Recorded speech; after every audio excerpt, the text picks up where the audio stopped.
All right, Shalom. I want to start by giving all praises, glory, and honor unto Yahweh, Ba'ashem, Yahushai, Ba'ashem, Rachak Wadash. Double honors to the elder apostles and bishops of the great millstone that rule well. Peace, blessings, and salutations unto the four elect tabernacle of David scattered abroad across the four corners of the earth.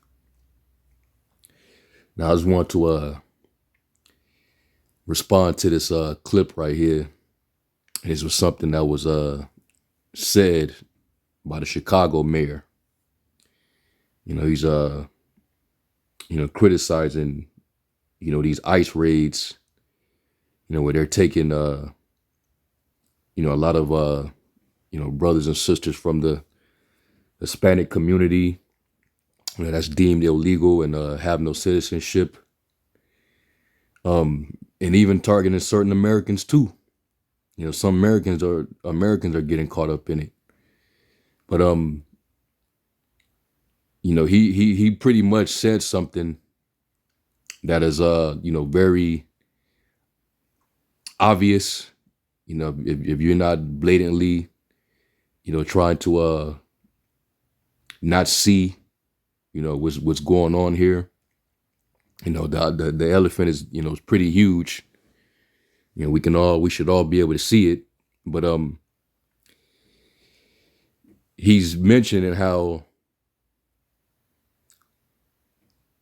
it was never a big problem when you had these refugees from other countries being brought into the country. You had when Al Qaeda pretty much took over in Afghanistan, and America had left their weapons there, and they ended up taking over the country and even had access to those weapons that the U.S. left over there. So they, pretty much was going around and shutting down, was telling the women, you can't go here, you can't go there. They was up in them gyms, and, it got wild. And that was allowing for them to get refuge, seeking asylum here in the States. No problem. Levi, what was going on down there in Haiti, it's a straight up war zone down there. Ever since they leader got assassinated, it was already disastrous down there, but it even got worse after they assassinated, their former leader. So Levi been trying to seek asylum coming to the States, and the moment they tried to come through the border, they got captured and they was getting sent right back. Then you had Ukraine, all right, because we know that Ukraine is war torn right now. They've been in a conflict with Russia for it's going on 3 years now, and they allow for them to seek asylum here in the States, no problem. We'll aid you.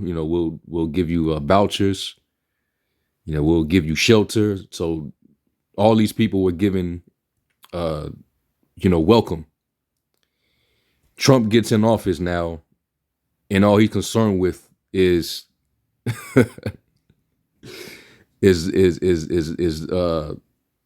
Latin Americans, all right, the so-called Hispanics, the indigenous people. So they're the only ones that he's concerned with getting out of the country, along with a few Haitians. Do you not see the pattern? So you can have the Afghanis, you can have Ukrainians, you can have those type of migrants. You had Chinese people come through that caravan, no problem. They're only concerned with the northern tribes. And see, we, us in this truth, we understand, the bigger picture. All right. I mean, and this is only further proven that we're the people. All right. Because one of the curses was that, we would be Basically, we will be like an offscoring, to the world. You know, we will be objects of ridicule. We will be considered treated like filth, like trash, something that you sweep into a corner, that you get rid of. And that's basically how the tribes are being treated right now. Because they don't treat these other nations, they don't treat them in the same regard. So let me just play some of this clip now. I know I'm kind of rambling a little bit, but he makes us a solid point. All right, this Chicago mayor. So let's listen. And it's very brief. It's very short, and then it goes into a clip of a actual film where you had Gad and they situation. Esau pretty much just came in, genocided him, brought his colonialism, and pretty much said, "Hey, we took your land, and now we thinking about selling it to you." What? So let's watch this real quick. What I find interesting is that when 30,000 Ukrainians sought asylum here in the city of Chicago, nobody said a mumbling word. But all of a sudden, indigenous people who are trying to get to a land that was robbed from them through colonization, they want me as a black man to be mad at them? You gotta be out of your freaking mind. The United States government is offering you a piece of land of your own. We have our own land. No, it's not yours. It's the U.S. government's. Did they buy it? No. Did they trade for it? No, it's not like that. Then how can they own it? He has a point.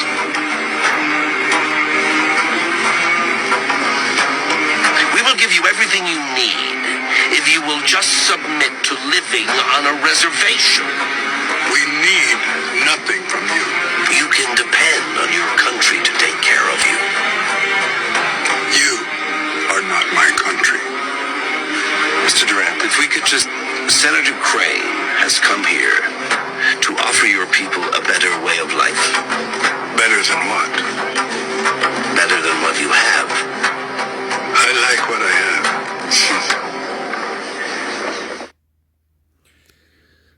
Interesting. And I forget the name of that movie. All right, but man, that was a heavy scene right there. And this is how Esau has been all across the board, man. And it's the same pattern no matter where he goes in the earth. All right, when he steps into your land, your territory, he's definitely there for nefarious reasons, and he's coming with, and these are the three main things that you can guarantee: colonialism, genocide, indoctrination. That's what he's going to do. That's what he's coming with. So the world is they're waking up more and more to this man. All right. And that's why it says this. Let me go to Jeremiah 49 real quick.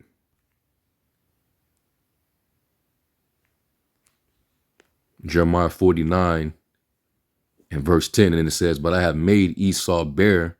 I have uncovered his secret places, and he shall not be able to hide himself.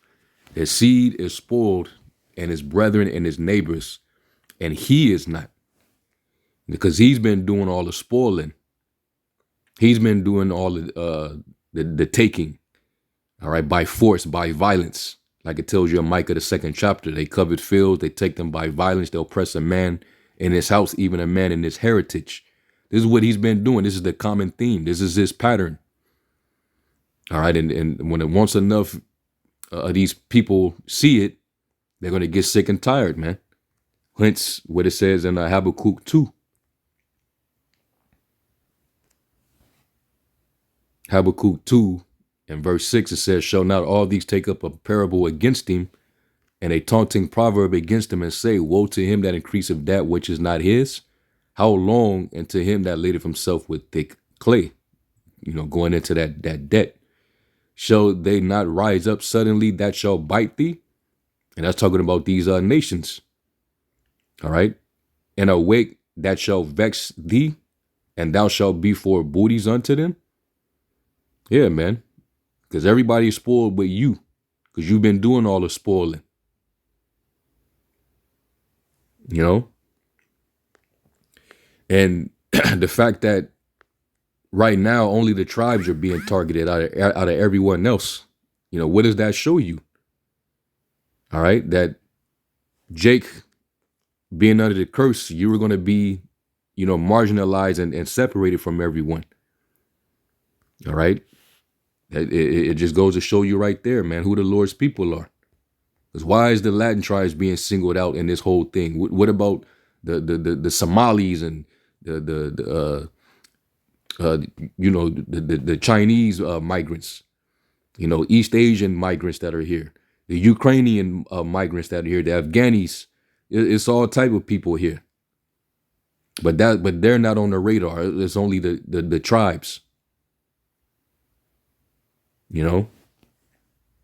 So clearly the curse is on Jake.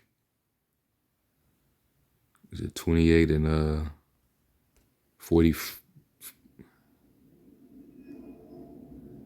Yeah, Deuteronomy 28 and 46, it says, I'll start at 45. It says, Moreover, all these curses shall come upon thee, and shall pursue thee, and overtake thee till thou be destroyed, because thou hearkenest not unto the voice of the Lord thy power, to keep his commandments and his statutes which he commanded thee, and they shall be upon thee for a sign and for a wonder, and upon thy seed forever. You know, so, you know, the curse is going to be attached to our people, you know, up until the deliverance, of course. So you're seeing that our people, they're not being regarded, you know, which is why they're being targeted. You know, they're being treated like an offscoring. Let me get a Lamentation 3 and 45, and it says, Thou hast made us as the offscoring and refuse in the midst of the people. All of our enemies have opened their mouths against us. You know, and you know, you got Esau. You know, he's foaming at the mouth right now. He wants to get his hands bloody. You know, because you know they've been threatened. You know, seeing the population of you know, the so-called minorities, the black and browns. All right, in this country, you know, we've been multiplying, and we're known to multiply. You know, the more oppressed, the more we multiply. I mean, that happened back in the Egyptian captivity. The more hell that they put on us when we was in the Egyptian captivity, the more we multiplied, and they had the leaders had to come together and have a discussion, a meeting about how big we were getting. You know, let us deal with them wisely, you know, or lest they, you know, multiply and join with our enemies, you know. And Esau always had that fear of being outnumbered, you know, outpopulated, you know. So they're doing their best job possible to make us, you know, be, you know, the worst thing ever, you know. So let me look up that word offscoring.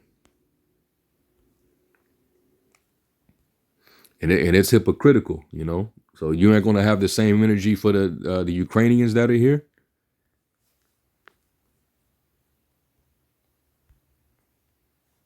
We just have to Google. And it says offscoring is a noun that means something or someone that has been rejected or cast out by society. You know, we're known as the outcasts, you know, that Israel would be an outcast, outcasted nation.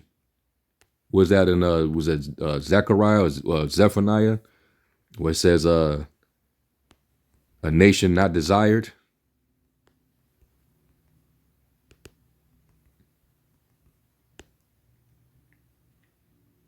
Zephaniah, yep. Yeah, Zephaniah 2 and 1, it says, gather yourselves together, yeah, gather together, O nation, not desired. See that? Before the decree bring forth, before the day pass as the chaff, before the fierce anger of the Lord come upon you, before the day of the Lord's anger come upon you. And right now, the Lord is he's making his final call.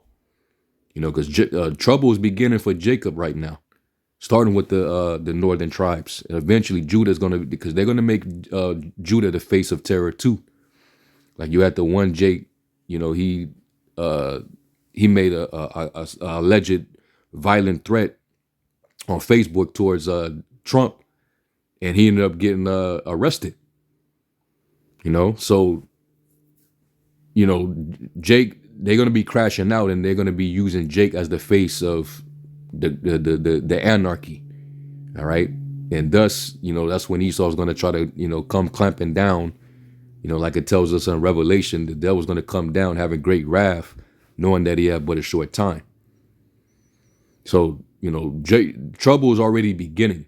Okay, so right now, while the Lord has his servants, the prophets, out there, all right, giving you the warning to repent, return back to your Creator.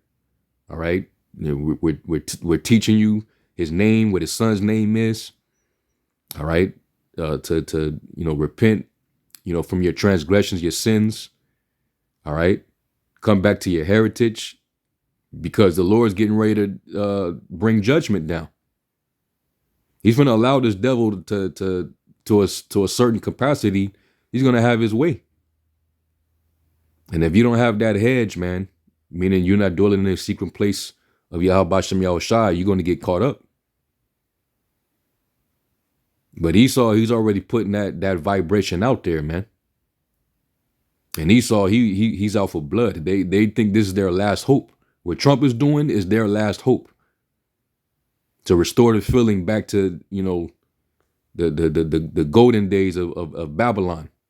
When Esau had you niggas, tucked away, But this is a new era, and Jake, they ain't on that. They on some other timing now. You yell white power in front of Jake, he gonna put you on your back on the pavement with your mouth leaking, man. So this thing is finna escalate. But Esau, he's showing his true self, that he really hates Jacob, man, because he ain't singling nobody else out. Right now the priority is you. Okay, you're the nation that is not desired. And all this division between the tribes, between both kingdoms, you're seeing that both of you are in the same state. Like Esau views you one and the same. He had you divided and conquered all this time. There's been a lot of tension between the north and the south. But look how Esau's treating you. And, the northern tribes, they're getting their wake-up call right now. So, that should, raise your antennas. And they put you in the same boat with us. They rather keep you as a cheap slave, getting all the cheap labor out of you. And if he feels threatened or there's no use for you, he's gonna get rid of you. That's how it's always been. So yeah, man. And right now, through this truth, the Lord is doing that. He's assembling both tribes, bringing the tribes together. All right, and we're the outcast. All right, this is Isaiah 11. It is Isaiah 11, and I'll start at 11. It says, "And it shall come to pass in that day that the Lord shall set his hand again, the second time, to recover the remnant of his people, which shall be left from Assyria, and from Egypt, and from Pathros, and from Cush, and from Elam." So you're gonna have Jake on the other side of the world, remnants of them. All right, these would be your Israelite foreigners. All right, and when the Lord brings them with us, they're gonna cleave. Okay, because these are Israelites. These are the strangers, the Gar. All right, and from Hamath and from the islands of the sea, and he shall set up an ensign for the nations, and shall assemble the outcast of Israel, and gather together the dispersed of Judah from the four corners of the earth. And he's doing that through this word being preached. Let's go real quick. because we're going to be gathered from the east to the west.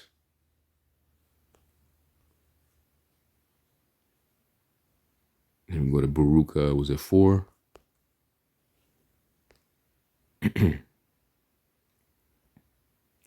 It's Baruch 4:36. It says, O Jerusalem, look about toward the east, and behold the joy that cometh unto thee from the Most High. And we're what? We're in the Western Hemisphere, so we're west. And so when we send our prayers up, what do we face? We face the east, right? Lo, thy sons come, whom thou sentest away. All right, when we got driven out of out of Jerusalem, out of Israel, and we got scattered among the nations, and we were led captive, and serving these strange nations and speaking their languages. It says, whom thou sentest away, they come gathered together from the east to the west by the word of the Holy One, rejoicing in the glory of the Most High. Let's go to because this is what's gathering us right now. This word. Baruch 5:5. It says, arise, O Jerusalem, and stand on high, and look out toward the east, and behold, thy children gather from the west unto the east, by the word of the Holy One, rejoicing in the remembrance of the Most High. All right. So this is how we're being assembled, through the message, all right, of Yahweh Shem Yahushai, all right, Yahushai's second coming, the ushering in of the kingdom of heaven, all right, the new covenant, all these different things, man. And it starts with our identity. Yeah, a lot of these Christians don't like to deal with the identity side of it. They call it identity politics, but it's this whole message was specifically for a chosen nationality, a chosen people group, because to them was given the covenants, the law, the service of the Most High. All right, and that's why Yahushua was sacrificed. He was given as a sacrifice for this said people. So that's why it does matter. Okay. So they're going to hear this message and they're going to be assembled. And this also coincides with Ezekiel, the 37th chapter, when the breath gets upon those dry bones, and, they will receive the sinews and the flesh. And then the Lord would, put the breath into them. And that's when we would stand upon our feet. And right now, even though, you got Jake in the world, they're not necessarily in the truth, but they're starting to, understand, all right, that this man, that they've been revering for far too long, he's their enemy, and they're starting to notice that, hey, we share the same common enemy. Talking about the northern tribes, the Hispanics, the indigenous. They see how Esau treats us, and then Esau treats them. There's no difference. Okay. So that's why it would be in your best bet to now you can understand the bigger picture of it all by coming into this truth, so you can really understand. All right. Because this land wasn't ours to begin with, and it damn sure wasn't this devil's land. We're getting ready to go back to the true land. All right. Because right now it's occupied by heathens, pursuant to Ezekiel the 35th and 36th chapter. Idumea possesses the heathen. All right, it's like the Idumea and the residue of the heathen, they possess the Holy Land right now. So right now, the Lord has it to where he's mustering the host of the battle to get ready for this war of Armageddon, or war in the east. All right, and the Lord's gonna have them all there so that he can plead with them for his people. All right, so we can take our land gracefully. And we're going to take it by force, pursuant to Daniel the 7th chapter. where it says, and the saints shall take the kingdom. All right, the kingdom is going to be here on earth. All right, and the Holy Land is right over there in the land of Israel. So when all this happens, that's when, you know, we all are going to be assembled together, and there's not going to be no tension. There's not going to be no divide. All right, because right now, you know, you got Jake that are stepping up and defending the Latin tribes. And then you got Jake that's like, nah, we not with that because they never with us, you know. And all that is just Judah, you know, vexing Ephraim. You know, right as they're going through their adversity, you know, you got Jake kind of want to, you know, throw a bit of salt on their wound right now. Because of the tension and the divide between the two kingdoms. But you got Jake that's seeing the bigger picture, like, nah, man, we need to be looking at this devil right now. It's typical to have us fighting at a time like this when it's this devil that's causing all this, you know? Just like, and we knew it was going to be a problem when Trump, when Biden and Kamala Harris was still in office, and they was bringing those Venezuelans in, and they was putting them right in the ghetto where Jake was at. And had them living good and you know, squatting in properties while Jake was being told they're getting evicted. So that they was trying to you know, devise, you know, division and discord among the northern and the southern kingdom. It was, you know, putting out reports that you got the Chicago gangs getting together to come against the Venezuelan gangs that had took over their city. And it was all just a big ass narrative, because you had real Chicago street jakes that was coming on, and they was saying, man, this is cap, man. Don't believe the hype in the mainstream news, because that's all it is. The mainstream news is just about controlling narratives, man. You know, just to have you thinking a certain way. It's all mind control. But Jake that's able to, you know, look farther and not get caught up, they're starting to see it, man. And Esau, you're getting exposed left and right, man. It tells you that in Job 20 and 27, and the Lord shall reveal his iniquity, and the earth shall come against him. That's why you're being made small among the heathen and greatly despised. So I'm gonna read this last verse. Verse 13, it says, the envy also of Ephraim shall depart, and the adversaries of Judah shall be cut off. Ephraim shall not envy Judah, and Judah shall not vex Ephraim. All right. So the Lord's gonna, you know, continue to bridge that gap. And especially the more both Judah and Israel get vexed and oppressed, you're gonna start to see Jake on a service level. They're gonna start coming together with each other, man. And they showed you that going back to 1992 in L.A. You know, I was a little toddler when that happened. My mom had moved us out of L.A. You know, we had moved to West Covina when it was all going down. But man, Judah and Issachar, man, they that was one of the main examples of how Jake can get when they come together, man. You know, because they was on Esau's bumper.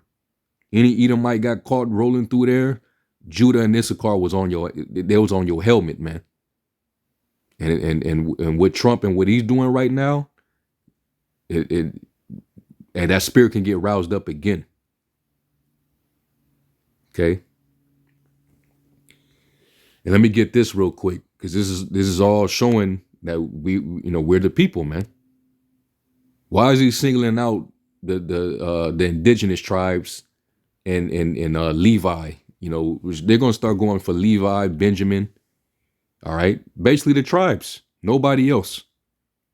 Jeremiah 50 and 33 says, thus saith the Lord of hosts, the children of Israel and the children of Judah were oppressed together, and all that took them captives held them fast, they refused to let them go. So we was oppressed and exploited together here in Babylon. And Esau knows Babylon would not be able to flourish without Jacob at all. Like what they getting ready to do with the farmers and the agriculture, they about to change that and get rid of a lot of these farmers. Watch what's going to happen, man. Who's going to pick all those vegetables and you know, the tomatoes and, you know, the fruits and all the fresh produce that you get at the store? You know, who going to be responsible? You know? So I thought this was a, you know, a good clip. You know what I mean? Let me just X out of that. So yeah, I thought this would be a video to you know, do a response lesson to. You know, Esau is singling out you tribes because he's showing you. All right, so read Psalms 83, man. We got to cut them off from being a nation. You know, we can't let these blacks and browns outpopulate us in our own country that we stole. This is our last chance to turn America back to what it was. But like the scriptures say, the expectation of the wicked shall perish. This is what you're hoping in. And Esau, he's using his left hand power right now to do so. But the Lord also says that he's going to disappoint the hands of the crafty, that their hands cannot perform their enterprise. So something's going to happen, man. It's not going to go all the way Esau thinks it's going to go. And the Lord, he's going to raise the tribes up. And it's going to get crazy. All right. You know, be very afraid when you start seeing the tribes stand up for each other. Zechariah 9 and 13. And it says, I'll start at 12. It says, turn you to the stronghold, you prisoners of hope. And we're the prisoners of hope because we're still in exile. Right? Was that in Isaiah where it says, where it talks about the hope of the exile?